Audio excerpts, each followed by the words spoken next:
video, I discussed my unhappiness with how hard it was to take on and off the 3-point hitch while changing from the backhoe to just say a box blade or something.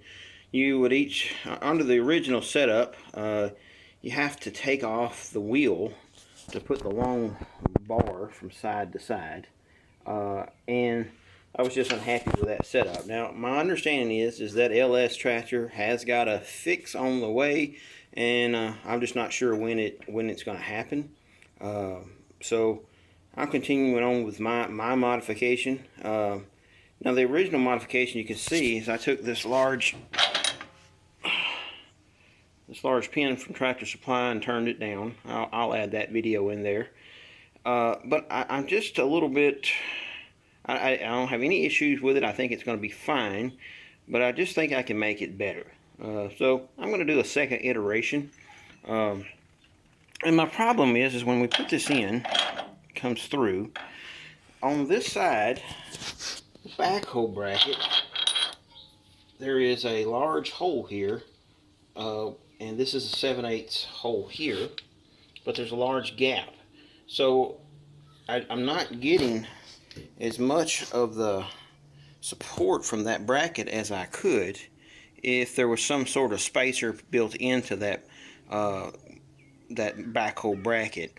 Now, basically, where I had it before, I would put this pin through,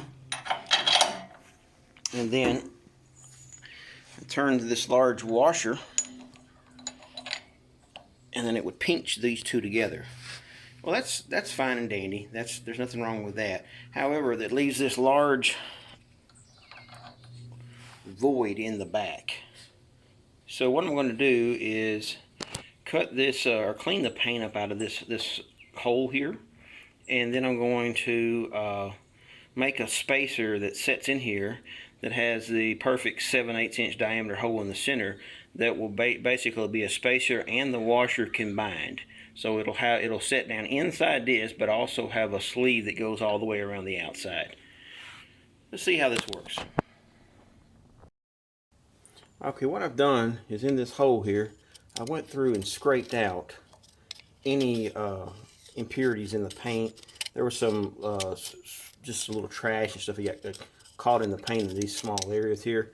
What I want to do is I want this to be tight enough that if there is some forward or backwards or up or down motion on that pin, that weight will be transferred to these large brackets. Alright, I've taken some measurements. This is going to be my first trial or my draft run of this spacer, and let's see how it turns out. Alright, this is the first run. I've still got to clean this up. I just hacked this off with a grinder on the back. I'll face this off. And basically what this thing is going to do is going to have a 7/8 inch hole drilled through the center so the big pin can go through it, and it's going to slide right into this hole, and that will transfer any load from the pin down to this big backhoe frame. Alright, here's my final, I guess what I call my draft spacer that's going to go in on the 3-point hitch here to take up any slack that would go in there. Because right there. Alright, the main reason I'm doing this is the brackets or the original 3-point hitch goes through this hole here. You can see my finger sticking out here. There's two pieces of metal here. It's probably, I'd say, close to 3/4 of an inch thick with these two pieces here.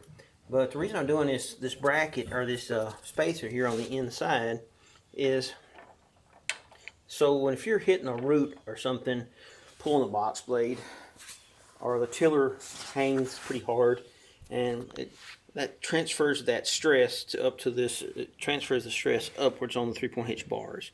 Well, what I want to do is transfer all of that stress to these big thick bar, and also combine it together. Now, to combine together is probably 1.5 inches of metal here. And this tractor weighing in at 1,400 pounds just doesn't have the ability to bend this. Just, you know, you could hang it from upside down on this bracket. And if you've ever seen the backhoe work, you understand the amount of pressure that's put on these brackets, which is a whole lot more that the 3-point hitch could ever do. But just to be on the safe side, I'm going to make another one of these and put it on the other side, and we'll call it done. Okay, now we're going to install the new piece here that I turned on the lathe. And like I said, I'm just going to call this a shim. It's going to slide on here like such. And it's going to transfer any of the weight of this pin shifting back and forth to this main bar here. So I think that's going to be a good long-term fix for this. I think that, like I said in the previous videos, that LS is coming out with a fix. I've seen a video of their fix, and it's okay. It's going to do a long pin in the center across, and then have clips that clip in from the outside. But I think this right here is going to work really, really good. I'll crank down on this and tighten it up, and I believe this will be much quicker to take on and off.